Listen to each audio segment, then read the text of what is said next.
जय श्री कृष्णा दोस्तों, मैं हूं रितेश पटेल। मेरा channel AI tech Ritesh Patel channel में आपका स्वागत है। हमारे चैनल में आपको भक्ति रिलेटेड, एजुकेशनल, मोटिवेशनल और हिंदी पुराने गाने रिलेटिव वीडियो लेकर आता रहता हूं। हमारे वीडियो अगर अच्छे लगते हैं तो लाइक, शेयर, सब्सक्राइब, फॉलो जरूर कर लेना। आज हम अपने वीडियो में बात करने जा रहे हैं श्रीमद् भागवत गीता अध्याय 2 के बारे में। अगर वीडियो अच्छा लगे तो प्यार से कमेंट कर देना और जय श्री कृष्णा लिख देना। तो चलो बिना टाइम गवाए शुरू करते हैं श्रीमद् भागवत गीता अध्याय 2, जिसमें श्री कृष्ण भगवान ने अर्जुन को क्या कहा, इसके बारे में वीडियो में संक्षिप्त में बात करेंगे। श्रीमद् भगवत गीता का दूसरा अध्याय, जिसे सांख्य योग के नाम से जाना जाता है, गीता के ज्ञान का आधार स्तंभ है।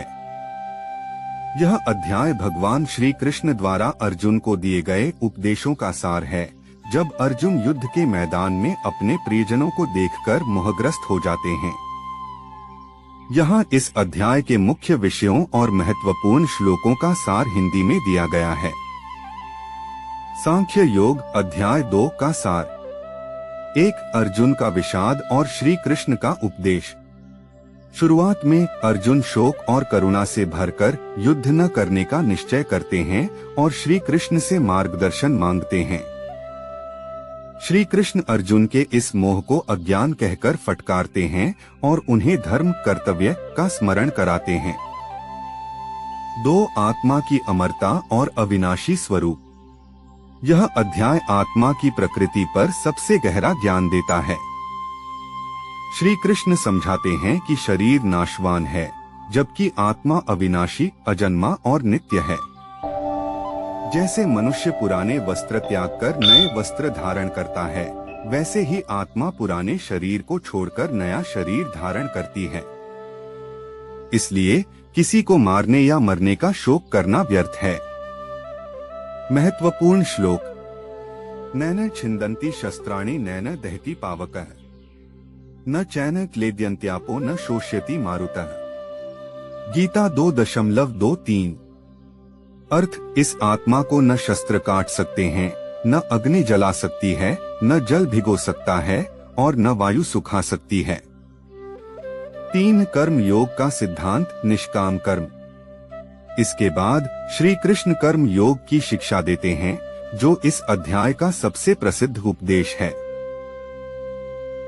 वे अर्जुन को फल की आसक्ति छोड़कर केवल अपना कर्तव्य, स्वधर्म करने को कहते हैं। समत्व भाव से कर्म करना ही योग कहलाता है। सबसे महत्वपूर्ण श्लोक। कर्मण्येवाधिकारस्ते मा फलेषु कदाचन मां कर्मफल हेतुर्भूर्मा ते संगोस्त्व कर्मणि।